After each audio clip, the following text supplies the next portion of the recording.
What's up guys, this is Weasel for PokerWeasel.com. Welcome to part 6 of this fundamental theorem series. Today we're going to be talking about protection betting. Right from the outset of this series we were mentioned that there were certain types of bets which didn't fall accurately into the category of either value bet or bluff or semi-bluff, and we're going to refer to these bets as protection bets.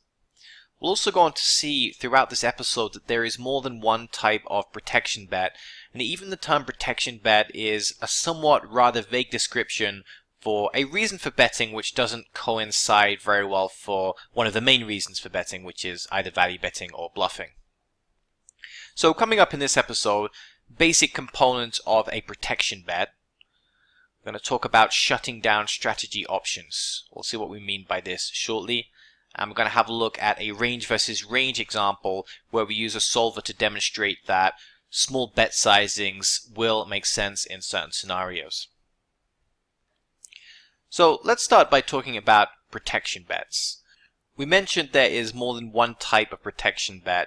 We're going to start with the really basic version of protection bet. And essentially by protection we're talking about protection from equity. There's other things that we need to protect against, as we'll go on to see, but the general basic idea when discussing protection bets is that we are protecting against an equity share that our opponent has. Very often the equity share won't necessarily be a favorite against us, because let's say our opponent has a hand that's going to be a favorite against us. He's very often not going to be folding that hand, although it's not always going to be the case. We're talking specifically about equity that our opponent has with some of the weaker hands in his range, hands which can still go on to outdraw us, but by betting we can actually elicit folds. Now in some senses this plays around a misconception. One of the first things that we maybe are taught as poker players is that generally when we bet, the reasons are that we either want to get called by worse, have 50% equity against our opponent's calling range, or we want to fold out a better hand. Well, the idea of protection bets is we think that we have the best hand, but we want to fold out worse hands, and so we bet. This is even applicable in situations where, by betting, we actually isolate ourselves against a range that has us beat. And once again, we may think that this is completely contrary to the basic idea of value betting, which is you have to be a favorite against your opponent's calling range. If you're not a favorite against his calling range, then you shouldn't bet. Well, according to this definition of protection bet, there are situations where we think we have the best hand, we think we're going to be behind our opponent's calling range, but we should bet anyway. Why do we still bet? Because we fold out a considerable equity share. We're also going to see later that we may potentially shut down strategic options from our opponent, but let's not get ahead of ourselves. Let's talk about protection bets. Now, in some senses, the most similar type of bet to a protection bet is the semi-bluff. The reason is that semi-bluffs have two components. They have an equity component and they have a fold equity component. The same thing is true with protection bets. They have an equity component and a fold equity component. The interesting thing is we often don't mind too much which is the main component, and this is in some senses similar to semi-bluffs. There are types of semi-bluffs where we have a bunch of fold equity but very little pot equity when called. There are other types of semi-bluffs where we don't really rate our fold equity too highly, but we're going to have a bunch of pot equity when called, so we just don't really mind too much if our opponent doesn't really fold. Now, as a rough guide, we're generally going to make a protection bet in situations where we think we have the best equity. So when we think about the equity component of a protection bet, in a sense there are two equity components. There is the equity component before we bet, and there is the equity component after we bet and we get called. Now the way protection bets work is, in most cases, we're not going to be making protection bets in a situation where we expect a hand to be an underdog. Usually it's going to be better to check. As we're going to go on to demonstrate, there are actually a bunch of exploitative exceptions to this rule. So we're going to have a look at some situations where actually we're an underdog, but we should still protection bet. So once again, this might seem very counterintuitive because on a very basic level it would mean we are investing chips into the pot in a situation where our opponent has the best hand. But sometimes in poker we're going to be in a situation where we have to make a choice between two losing options. And our essential goal is simply to pick the least losingest line. Now we've already seen an example of this when we talked about value betting. In a situation where we're out of position on the river, we make a value bet, we expect to be a dog against our opponent's calling range, but we still do that because we know that if we check, an astute opponent's going to be able to effectively lower our expectation by turning our hand into a bluff catcher after we check.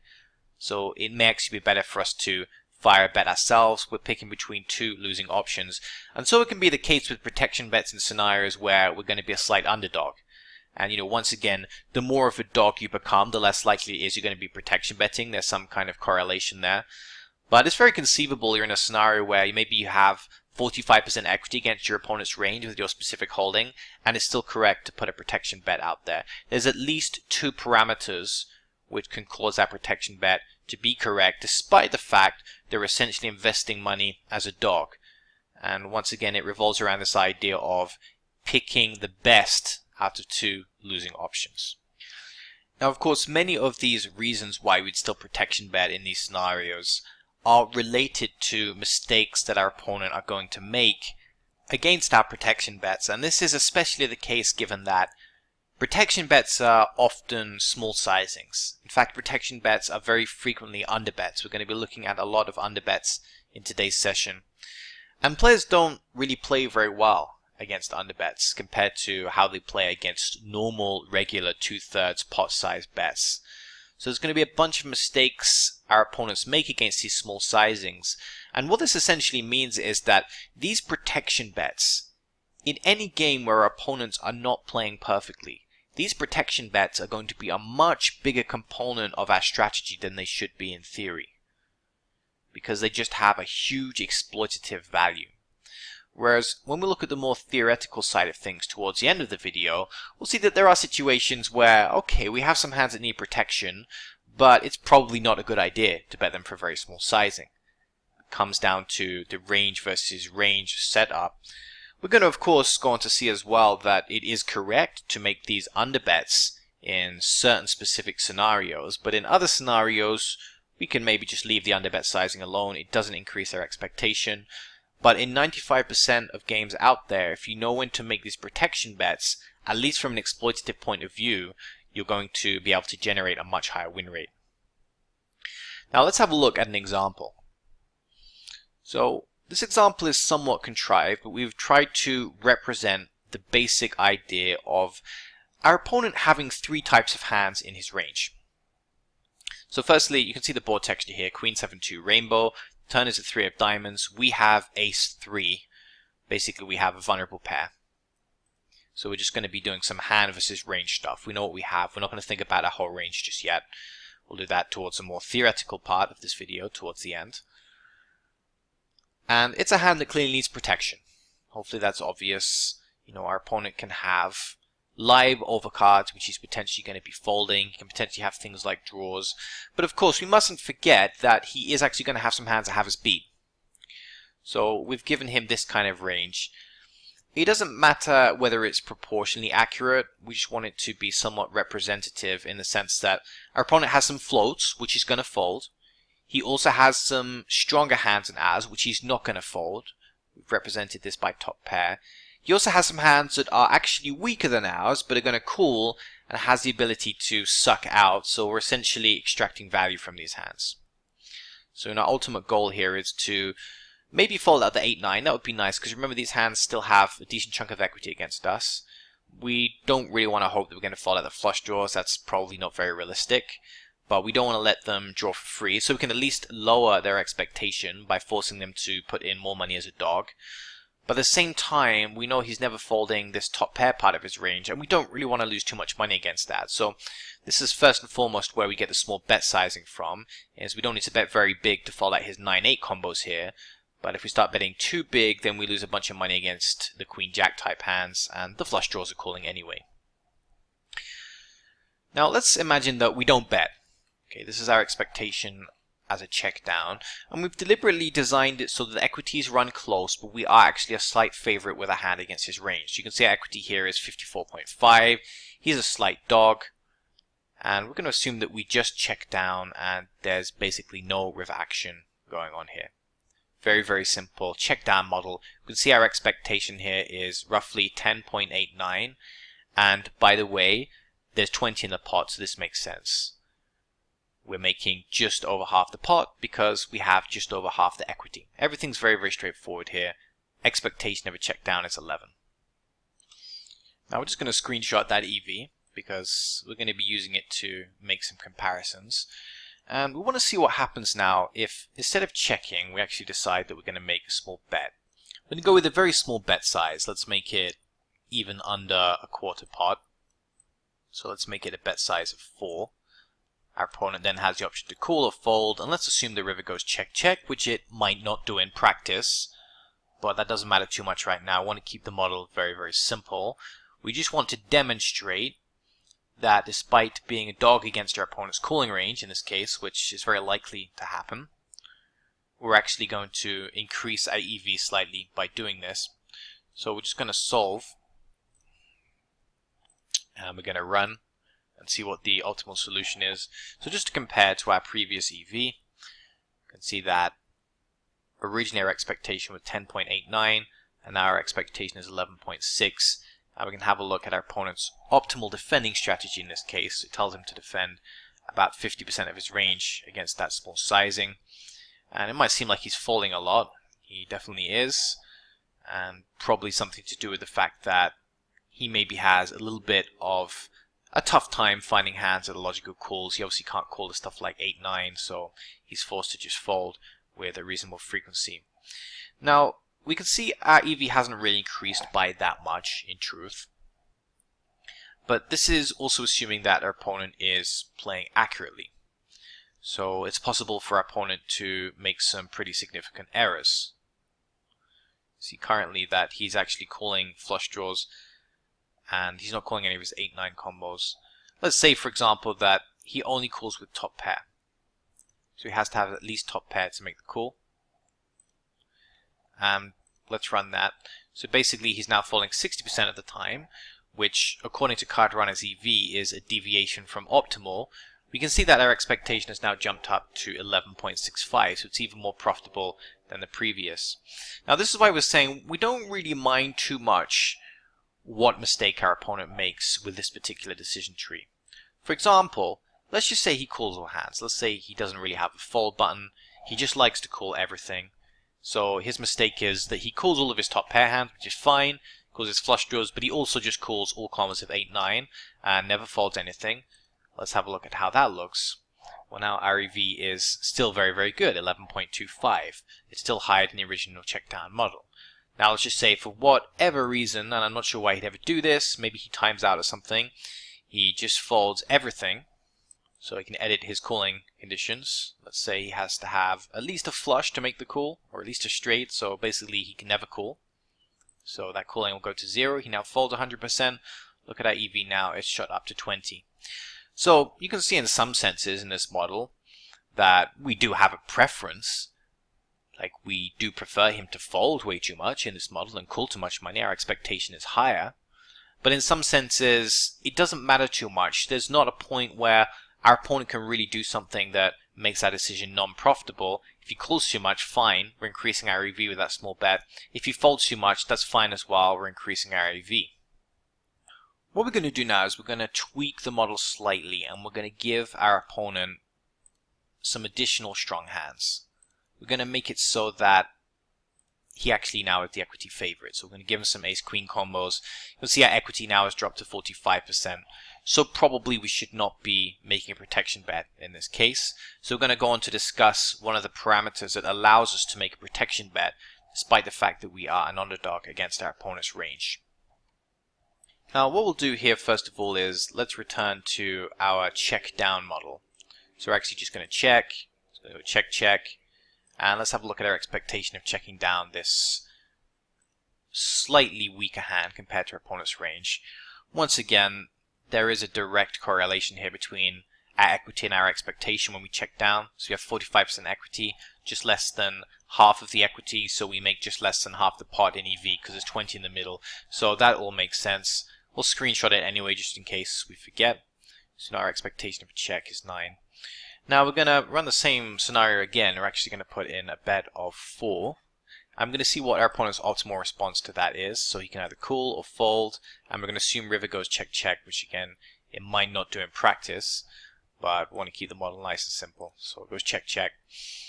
So let's have a look at the optimal solution to this particular tree. Let's have a look here. Notice that our expectation has dropped in this case. So we can see that originally our EV was 9, now our EV is 8.53 because we're investing chips in a situation where we're actually an underdog in terms of equity. It's better for us to just check down. So this is where we want to start talking about our next concept, which is going to be strategic options. And this is a very, very undervalued component to generating a very high win rate. Now, just as a very general concept that hopefully we're familiar with, and this is a very exploitative concept. It doesn't really apply in terms of game theory. And the reason why it doesn't apply in terms of game theory is if you take a perfect opponent, he's going to be playing perfectly well in every single aspect of his game. If he is an optimal player, which those don't exist, of course, but imagine a really advanced computer robot who could do that stuff. Now, he doesn't mind if we're doing ridiculous stuff like 5x overbetting the flop. He's going to play correctly against that line because he can just solve for the solution.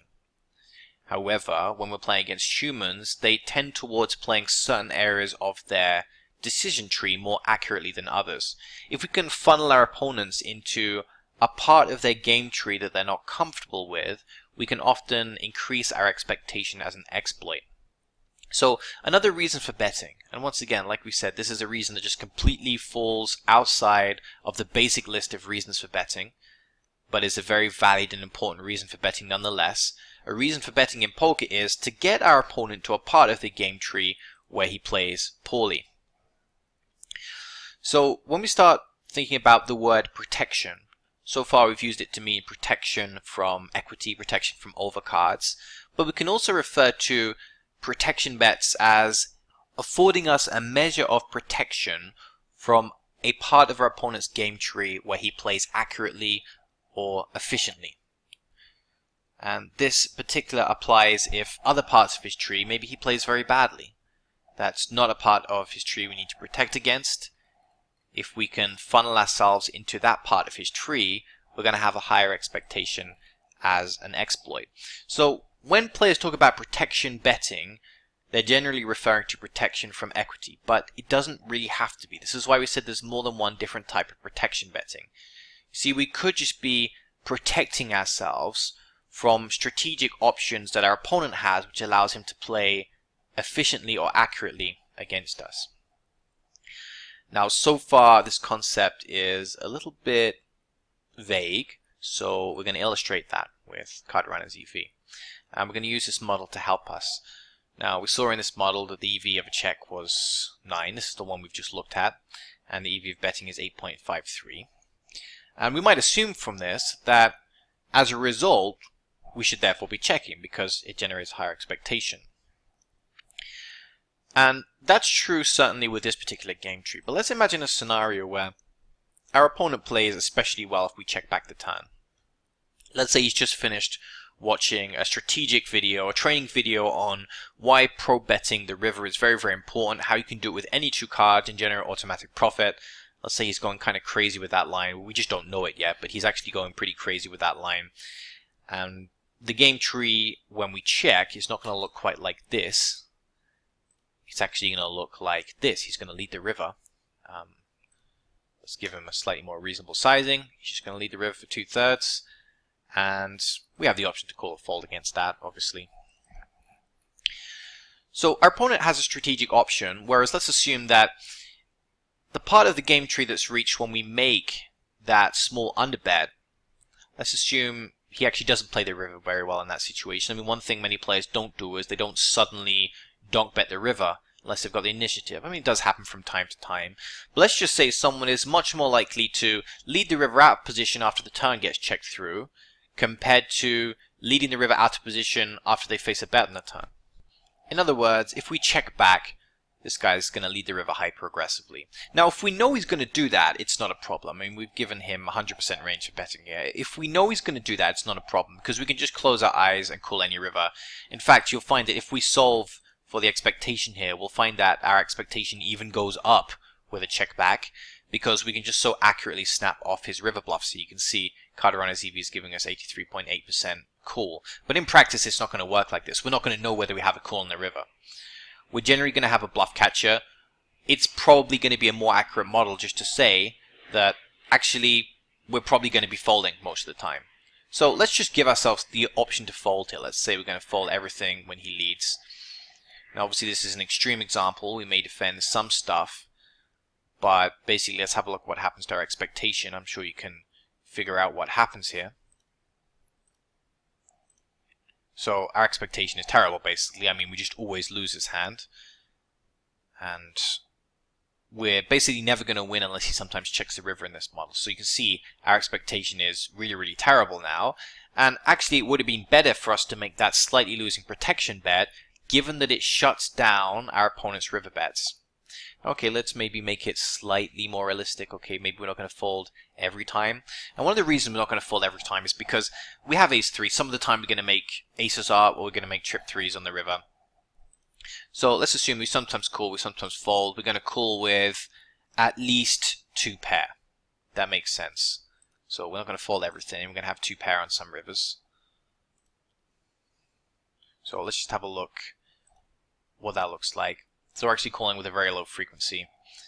And who knows, maybe we're calling more than this. Maybe he doesn't lead the river this frequently. It's possible. The point is, you can see that our expectation is a lot lower, and it would have actually been better for us to protection bet the turn here.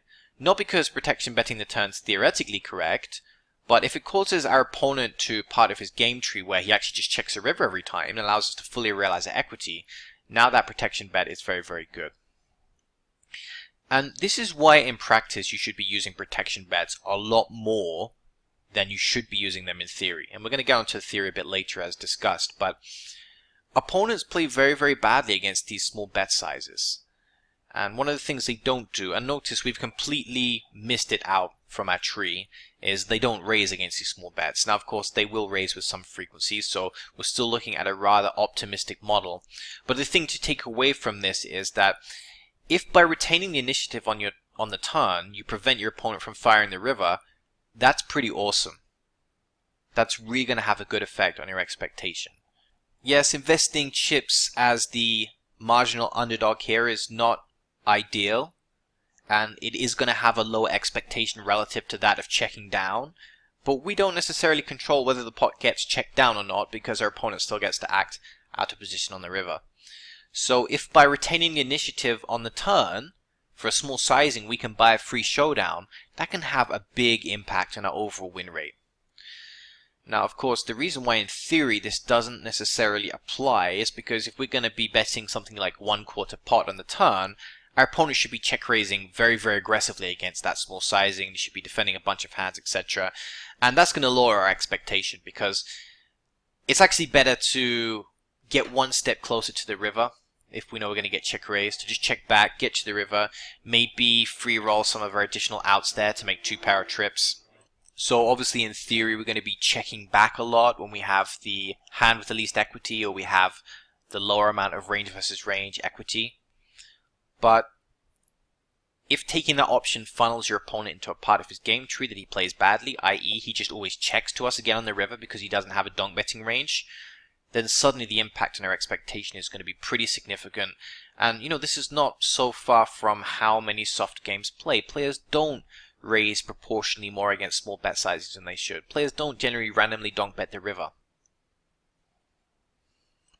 Now, just to take this one step further towards the theoretical model we're going to have a look at, we've given our opponent a slightly better constructed range for being out of position in the big blind.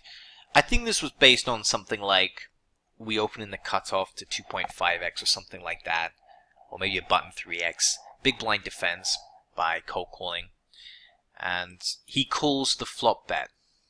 Okay, and his calling range on the flop looks like something as follows. You can see he has one slow played set, pocket sevens, but obviously twos, if he has it, that's getting raised queens is getting raised. He might actually have all of these, but this is what we decided to give him. He has a whole bunch of queen X. He's not folding those on the flop. And then he has things like backdoors. You know, he has quite a number of things like ace high backdoor diamonds, ace high backdoor clubs, hearts, etc. There's also some 7x type holdings there as well. So a slightly more realistic version of what our opponent's range is going to look like on the turn after he check calls the flop, after defending pre-flop out of position as the cold caller. So hopefully that's clear. Slightly more padded out range here. We're still looking at hand versus range. I'm going to get onto range versus range shortly. Let's have a look at the tree. So we're going to assume that our opponent checks to us on the turn, and we have options. Okay, we can check back, we can bet 13, we can bet 4. So we can bet the regular sizing with our ace 3, another check back, or we can bet 4. And just as a quick heads up here, we are a dog against his range, okay? We have ace 3, he's going to have about 60% equity in this scenario. We have about 40% with that pair. So the question is, should we still protect our pair in this case? Yes or no? Now in theory with this hand, probably no. We probably should be checking. But notice we've done something slightly funky with the game tree here. What we've done is we've said, if we check, he has the option to fire the river. But if we bet, he's not going to raise. And of course he will raise sometimes. We're going to assume that he's not going to raise with the right frequency. So we can represent this in quite an optimistic way by just removing that part of the game tree. We're going to assume he's not going to raise. And we're going to assume he doesn't donk bet the river. So based on this, which sizing is Card Runner's EV going to choose as the optimum sizing for us? Well, let's run the calculation. Hopefully you know the answer to this. Well, look at that. It just loves the bet 4 sizing. It just loves to bet really, really small here. This is epic. Very, very profitable. Is this because underbetting for protection is theoretically correct here? No, not really. Not in the optimal sense. It's not going to be correct to invest chips like this when we are a significant underdog in terms of equity. But why does Card Runner's EV love this option? It's because we're shutting down a part of our opponent's tree where he's going to play efficiently against us. Notice that when we check, he's going to lead. We don't like that. It lowers our expectation.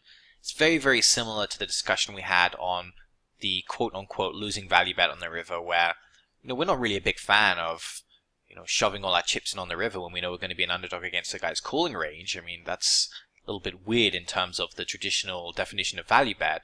But if we check, the guy has a great opportunity to lower our expectation even further than the losing value bet would have our expectation at. So this is very, very similar here. It's no different really. We don't really like betting 4 that much objectively, but because it allows us to part of the tree where it just goes check check and we realize the equity, then the expectation is epic here. But if we assume that our opponent is going to be playing reasonably well in the other areas of the tree, we can generally almost correlate this idea of playing well with having more strategic options when you use something like Card Runner's EV. In other words, the more options you give someone, the higher their expectation is going to be if you're using the solver. So we can just demonstrate that by giving our opponent more strategic options after we bet. So let's say he can check or he can donk bet. Now, it doesn't really matter too much whether you give him the option to donk bet. Maybe this is not that realistic. Maybe, if he had a hand that's strong enough to just donk bet the river, maybe he's going to be check raising the turn with a high frequency instead. But, just to keep this part of the decision tree symmetrical to that after which we check back, let's assume that he has a donk betting range on the river. The point is, we'll see that given that we're using the optimal solver here, just giving our opponents more strategic options is going to increase their expectation. And, that's partly because Card Runner's EV knows how to utilize that options. Not simply because inherently having more options increases our EV, but if we know what to do with those options, it's very good. So let's say he has the option to donk, we can call a fold. Let's do the same thing for this part of the tree. He has the option to donk. We can either call or fold. And we're going to run the solver again on this tree. Now, which option is Card Runner's EV going to like this time? Well, we're going to see that it really doesn't like the underbet sizing anymore. It doesn't actually like betting at all. I mean, let's run the numbers before we start. Assuming we know what's going to happen. See, obviously this tree is a little bit more advanced in this case, so might have to wait a bit or just set our target EV a little bit higher. I'm just going to pause the video. So we can see I increased target DEV by a factor of 10 and it solved in about 14 seconds. Anyway, let's have a look at the results. Now it's telling us to check 100%. Now we can also play around with this further.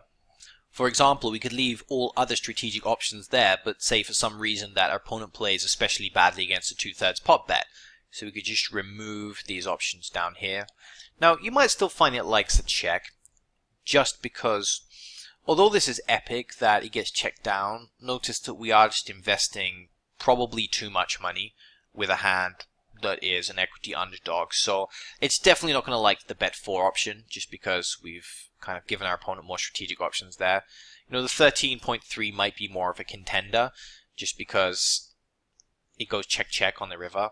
But ultimately, I think it's going to be very difficult to overcome the fact that we're just investing, you know, almost 2/3 of the pot there. In fact, exactly 2/3 of the pot in a situation where our equity is at 38.4. So we can just solve for that and have a look. But there's a very real chance it just still likes the check in this case. So there will of course be a point where this bet sizing is now not big enough where it can't not favor that line anymore. For example, if we make it 8, and by the way, you can see that it clearly liked to check, as opposed to betting 13.33, even if we shut down villainous strategic options. You know, if we make it 8, maybe it will actually prefer 8 now, because it shuts down the options there. So very clearly likes that sizing. So there'll be a point somewhere between 8 and 13 where it's roughly indifferent between whether it bets that sizing and shut down strategic options, or it just checks and give opponent additional strategic options. Anyway, the point here is that, in truth, the best play is probably to check here. And, you know, it's very often that I'll make a small underbet with something like ace-3 on this turn. And, you know, maybe even some slightly more educated players will be like, well, you can't do that. I mean, have you looked at your equity? It's actually going to be losing play to do that. But I'm reasonably confident that this play is increasing my win rate simply because my opponent's played so badly against it. So you could think of it as a protection bet as an exploit rather than protection bet in theory, but you can clearly see the merits of the small sizing if it shuts down opponent's strategic options. You know, if you were to just remove all strategic options on later streets, you might get a slightly fairer comparison regarding which option is going to be the best out of all three, and the truth is, it's going to be check, because we're basically an equity underdog here. So just remove all strategic options here. There's no negative consequence associated with checking. And see 100% check. We don't need to do anything else with this hand. So now we're going to have a look at the more theoretical side of things, and we're going to consider how good of an idea it is in terms of our overall strategy to have a range of hands that underbets protection. Now, given that there is the backdrop of those stronger hands that can maybe bet the same sizing, etc., and protect that range, I want to see if any of this is theoretically correct according to the Card Runner's EV solver. Now, as we're doing this, we're going to stumble across this question, which is going to be very relevant given what we're about to look at in Card Runner's EV. When does underbetting make the most sense in theory? What is the kind of range versus range setup that would mean that underbetting makes sense? Should we always have an underbetting range? Is it more favorable to have underbetting ranges in some situations compared to other situations? Let's see what Card Runners tells us. Now, this is pretty much the most advanced game tree that we've looked at so far in this series. I almost wish there was a zoom out button. It's, you know, reasonably big. I'm sure you can go much bigger than this in terms of what's possible with Card Runners EV, but so far in the series, this is probably our biggest tree. By the way, it's all exactly the same situation. We've just given players more strategic options. And once again, you'll see the links here between, number one, using a solver, the more strategic options a player has, the higher his EV is often going to be, because he can make more accurate decisions. And just as a general concept, the more strategic options both players have, the more accurate the overall range construction that is given back to you by the solver. So going from one extreme where we saw, you know, a check down scenario where our opponent didn't even have the option to bet the river. Yes, the expectation calculated is still accurate by the solver, but at the end of the day, it doesn't necessarily represent very well what might happen in practice, because the guy has that strategic option to pro bet the river. So once you give him that additional strategic option, you make the calculation more practical. But of course, there's a trade-off, because while we want things to be as accurate as possible, we don't necessarily want a decision tree with 2 million leaves on it. It's just going to be too much. It's not going to be practical from a computational sense anymore. So this is our tree. Now, once again, same spot, and just going to have a quick look at the ranges, because what we've done now is we've made it a range versus range situation. So Big Blind's range is still the same. You should recognize this from before, although I think we gave him pocket twos. Not sure why he has twos in this example, but it's roughly the same range. But rather than give ourselves ace-3, we've given ourselves a range of hands which includes ace-3 but is not limited to that. And this is a range of hands that we open as the PFR. I think it was either cut of 2.5 or button 3x, I can't remember. Then we c-bet the flop, so this is a range of hands that c-bets the flop. And we're here on the turn with this range after opponent checks. So we want to figure out which kind of hands should we be double barreling.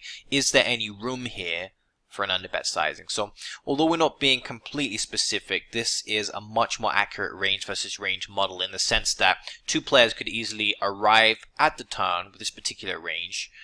And we've seen how I quite like the idea of underbetting something like ace-3 in this spot. I think it's very, very reasonable, especially if opponent likes to float bet the flop very wide, boosting our equity. Does it make sense in theory to underbet this hand? Now, I think we've already touched on the answer to that question. It possibly doesn't make sense to underbet that hand, at least in theory, because our opponent retains all of these strategic options and he knows how to play each part of his game tree just as well as any other part of his game tree. So therefore, we just don't want to be investing money if we don't feel we're doing well on the equity front. But without further ado, let's have a look at what Card Runner says as the optimal solution. We're mainly interested in which sizing it picks, and the other subtle difference here is that the opponent now has the option to raise. So if we bet a small sizing, he can raise against that sizing, and he's going to be raising against that sizing with the correct frequency because we're using a solver here. So his raising frequency is going to be a lot better than it would be if it was a human opponent. So let's have a look. Let's have a look which sizings it likes. And we can see here that it does actually make use of a smaller sizing, although I think originally, as part of the original tree, the sizing was 4. But you can see the 8 sizing, which is just under half pot, it's about 40% pot, it's actually using with a 16.8% frequency. One of the cool things you can do with Card Runner's EV, and in my opinion, this software is just as good as PioSolver in terms of what it can do. I think it's maybe even better than PioSolver. In the sense that I think it's very, very nice to be able to visualize everything in a tree like this. So, I'm aware that PioSolver is the new thing. Everyone loves PioSolver, and it's definitely very good software, but I actually think this is much cooler. Now, I don't know if you can make out those colors there, but the light green sizing is the underbet sizing. And based on the flop texture, which I'm just going to scroll up so you can see the flop texture again. So it's Queen 7 2 3. Okay, so just keep that in mind.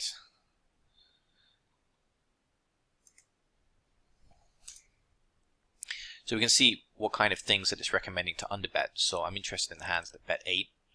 As you can see, even something like Ace Queen with the diamonds. There seems to be a trend there, by the way. You'll notice that a lot of the hands that are told to underbet here are hands that contain some kind of diamond, whereas the hands that don't really contain a diamond are generally encouraged to bet a larger sizing. For example, Ace-7 of diamonds, it really likes that small sizing, for example. Ace-6 of diamonds loves it. Whereas you've got something like 9-7, it's actually saying that you should check there. Or in some cases it's saying you should bet a big sizing. But many of the hands in the underbet range there seem to be stuffed with diamonds. Now what I'm going to do is I'm going to modify the tree slightly. You can see there is room for an underbetting range here, but I think things might change slightly if we now change that sizing to 4, which is our original very small sizing here. We're just going to resolve this tree. I'm going to see if it means it likes that sizing more or less in this case. You can see it actually likes it considerably less as it gets very, very small. So it's definitely not impossible that we should have an underbet sizing. You can see it's not necessarily going to be a huge component of our strategy.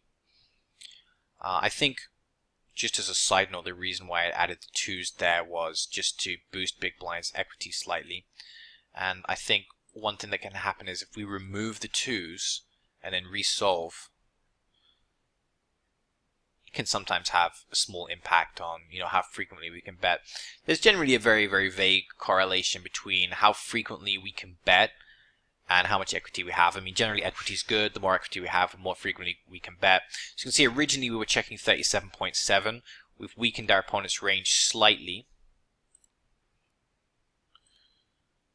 And now we're checking 26.4, so we can bet more aggressively. Some more hands get shifted into that small size, but notice how it actually seems to pretty much like the overbet sizing in this spot. And more on that very, very shortly. Let's just have one more look at the kind of hands in the betting strategy here.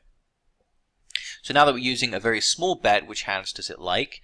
So we're looking at the hands in cyan, by the way. It seems a little hard to make out those colors. Maybe they come out in the recording, but you can see check is green, bet is dark blue, bet 13 is dark blue, bet 4 is cyan, bet 30 is pink.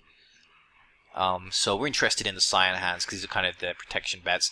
Anyway, you're seeing a similar trend here, and I wouldn't spend too long trying to make sense of this. I mean, it can sometimes be pretty counterintuitive. I mean, the only pattern I've noticed so far is that stuff with diamonds tends to make the underbetting range more frequently than stuff without diamonds.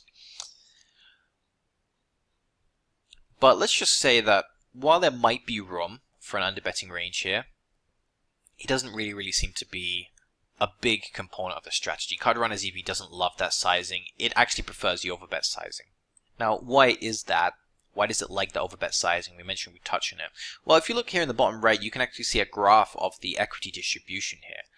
And, notice that there is, a step here in the equity distribution. There's basically a bunch of hands in our range which do very, very well in terms of equity. Stuff like pocket sevens. Sevens against opponent's range, 95% equity. You can see these hands are doing very well. You got stuff like king, queen of diamonds, almost 90%. In fact, maybe it is. Ace, queen is 90%. I'm not sure what king, queen is. 89.41. So we've got a bunch of hands that do very, very well on the equity front. Then we have a sharp drop, and then we have a bunch of hands which don't do so well on the equity front.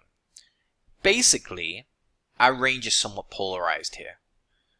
And, isn't that what we'd most expect for a situation where we're the aggressor, we've open raised pre, our opponent's just called, we've fired the flop, he's just called, and okay, that can mean different things on the Queen 7-2 rainbow compared to, 10 Jack 5-2 tone. We won't get into that right now, but the point is, one guy's calling down, the other guy's playing aggressively. We would expect the aggressor to have the polarized equity distribution. That's what we're seeing here. And that's why, in theory, the underbet sizing doesn't make too much sense, because if we're in a spot where we have the nutted equity distribution like here, something like pocket sevens is just a giant 95% equity. See that sudden drop in the middle, so opponent's range, yes, you could think of it as being in between those 2 points largely. He's going to have the condensed range. And as a result, overbetting makes sense. Now, I'm going to prove that by running the opposite model. We're in a situation where we have pretty good equity. In fact, we're going to have the best equity, but we're going to give ourselves a condensed range despite the fact that we're the guy in position. So a little bit weird, and we'll generate some application to this very, very shortly. But for now, let's just mess around with the ranges, and we can see if we can get card runners to just love that small bet sizing again, but this time not as an exploit, but this time in theory just because it's actually now going to be the best sizing. So we have to start messing around with these ranges. Let's have a look at the button range. Now, what we're generally going to do to make this range more condensed is we're going to remove all of the strong hand from this range, okay, which won't be realistic for this particular scenario, but we'll get on to how we can increase the realism here. And we're going to remove, in fact, let's just remove a bunch of draws, okay, let's just remove all of this stuff. In fact, let's clear the entire range, and let's just give him a whole bunch of Queen X hands, okay? So many Queen X hands that he's pretty much guaranteed to have the best equity. I guess we'll just remove Queen 7 and Queen 2. So because he has so few weak hands, this is very much likely going to be the stronger range, okay? Now for our opponent, who's in the big blind, we're going to give him the polarized range, which again doesn't make sense in this context, but we'll provide application to this very shortly. So what's his range going to look like? Well, he's going to have the polarized range. So we're going to give him some combos of very strong hands. In fact, let's give him queens, deuces, and sevens.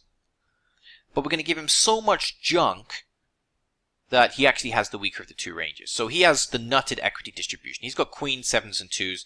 These hands are absolute giants with respect to our range. They can basically never be outdrawn. It's very unlikely. Basically, if our strongest hand is a queen X for top pair, then essentially something like pocket sevens has 100% equity against our range. It can never be outdrawn in that case. We just don't have enough outs. So basically these hands are the absolute nuts, completely polarized in some sense relative to our range. Now we're going to give him a bunch of hands which are garbage and basically the opposite extreme, hands where he just can't really ever win against our queen X. And as mentioned, we're going to give him enough where he actually ends up having the weaker of the two ranges. So I'll just pause the video shortly. So giving him some garbage hands, we're just going to actually check the equity quickly there, because the goal here is we do want to have the best equity. See, it's actually not even really close at all. So just to recap, this guy's got the best hands, 2s, 7s, and queens. We can never beat those, but he's got a whole bunch of air combos. His equity is 4.84. That's obviously insane. And equity is the inverse of that, 95.2. So we're absolutely crushing it, but the funny thing is, if we bet too big with our queen X combos, we're going to potentially isolate ourselves against a stronger part of his range. So we should be able to learn that overbetting is going to be a mistake here. So let's solve for this scenario. And let's see which of the sizings that Cardarana's EV likes now. Doesn't like any of them. And although we said equity was related to betting, there is almost what you could call a limiter on the betting, which is he just has slightly too many nutted combos. Despite the fact we have so much equity here, we actually don't even want to bet. But obviously, we do want to produce the underbet sizing here in Cardarana's EV. So we're actually going to change his range slightly. Let's remove some of these combos to the point where hopefully now his range is weak enough or has a small enough nutted equity distribution that Cardarana's EV is going to allow us to bet in this case. Well, still likes to check 100%. So what we're going to do now is we're going to give this guy more hands where we value the protection element. We're going to give him less of stuff like this. I'm going to give him more of stuff like this. Hands where we actually want to protect our holding. We're going to give him some 7x holdings as well. Not 7 deuce or 7-3. So now we have more of an incentive to bet because we want to deny our opponent equity. We'd already said that we're in a spot where he can basically never outdraw us, so why would there be any reason to bet? In this case, we don't need any protection element. So now we're going to modify it slightly so that we actually need that protection element. Some of his range is going to have overcards, etc. And these hands are going to be drawing live against our queen X holding. So let's have a look at the equity first of all. So not so much equity this time. Notice that he has more live equity against us.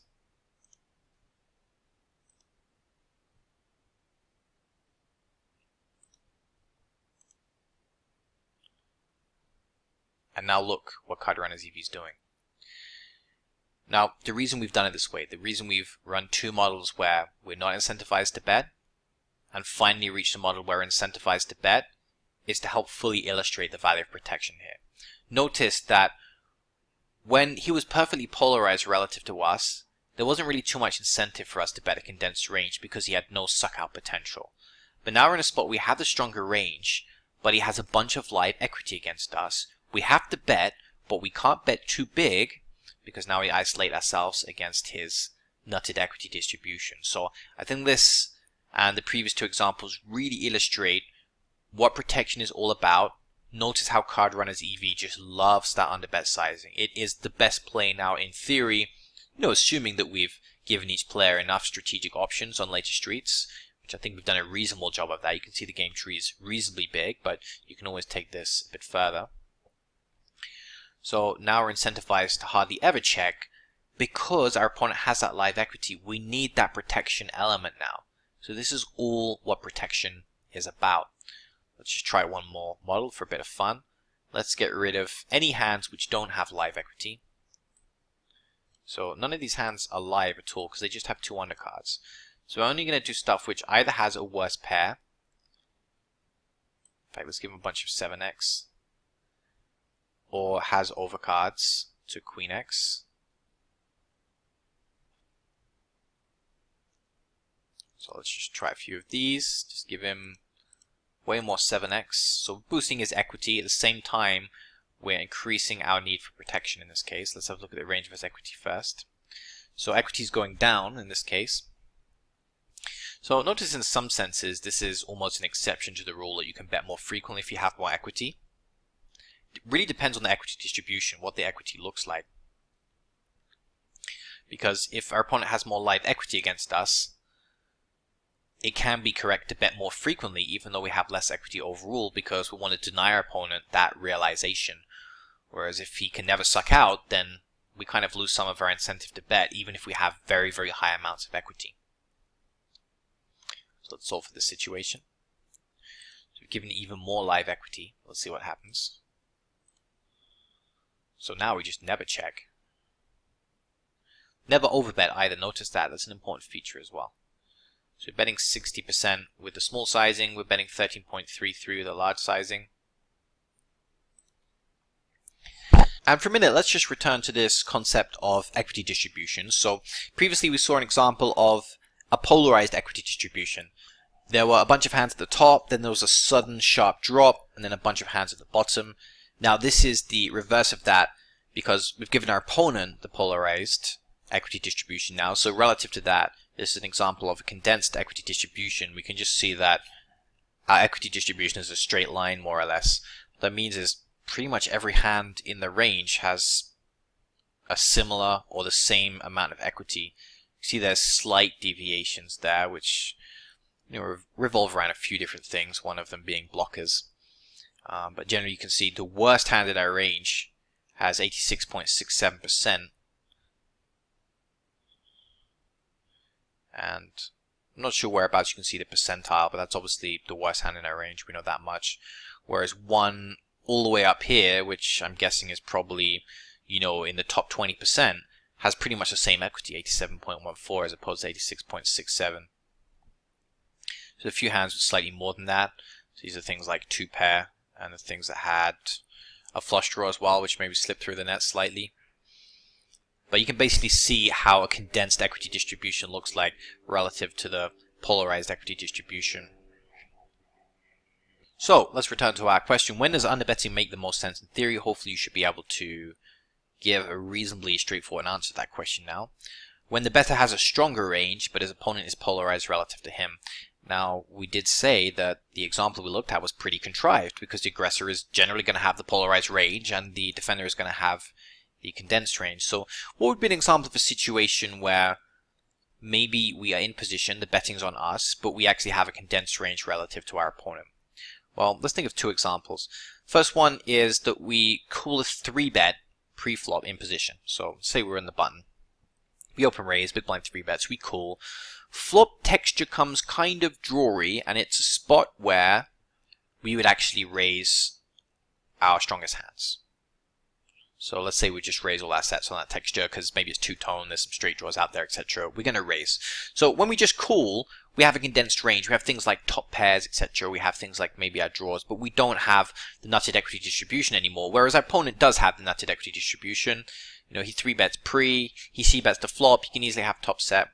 Now, let's also say he's the kind of guy that, maybe he does mainly double barrel his top sets, but he occasionally likes to fire the flop and then go for a check raise on the turn. So let's say he c-bets the flop, we call, he checks the turn. We're in a spot where his equity distribution is potentially still polarized, reasonably polarized, because he has a bunch of air, which he's giving up with, and he has some strong hands, which he's now going for a check raise trap, hoping to induce a stab from us. So it's a situation where we're potentially condensed relative to his polarized range. So what's going to be the best sizing for bet versus miss c-bet on the turn in a 3-bet pot, given the parameters we've described? Definitely not a big sizing. If we're going to bet, we should be betting very, very small in that situation. Another common example is we're in position and we face a check raise on the flop. Let's say we open raise, we get a cold call, we c-bet the flop, he check raises. We just call on a drawy texture, and then he goes ahead and checks the turn. well, we're capped because we would have 3-bet our strongest hands on the flop more than likely. So he either has absolutely nothing, or he's occasionally going for a slow play trap with top set because he wants us to stab after he checks. So again, what's going to be the best sizing in that situation? Probably you should be betting pretty small with most, if not all, of your range. I mean, we've seen, according to card runners, that with the model we looked at, while most of the range was betting small, there's still room for more than one bet sizing range in that scenario, and it did use a larger sizing with some frequencies. So maybe we should still have two sizings there, but many of our bets are going to prefer to use that smaller bet sizing because although those hands have a ton of equity, our range doesn't have the nutted equity distribution. We therefore have to be careful about betting too big because we just end up losing too much money against the nutted hands in our opponent's range, which we never have since we have the condensed range. Right, so summary. Protection bets can increase EV by denying equity realization. We've seen that as an exploit at the beginning. We've also essentially seen that in that final model we looked at. We've seen in a situation where our opponent didn't have live equity. We gave him all that stuff which was undercards, which have zero suck-out potential. We didn't need to bet anymore. Card runner's EV says, hey, you've got the best hand. You don't want to lose money against his nutted hands. Just check back. But then when we started adding stuff like the overcards in, saying, okay, he's going to have some live equity now, and if you bet, you can protect against that, now suddenly the betting frequency starts going up, and unless we have the nutted equity distribution, we can see that card runner's EV enjoys making those smaller sizings. So we've seen protection bets both exploitatively and in theory. So you want to have a good idea of how these work. Now, the most important aspect of this is probably going to be the exploitative info anyway. It's good to know how they work in theory, but the truth is, in my games I underbet a lot more than is theoretically correct. Sometimes I take some flames for that, but at the end of the day it's making me a lot of money. And this is because I understand the second concept here. Protection bets can shut down non-favorable parts of villain's tree. In other words, there is some value in retaining the initiative.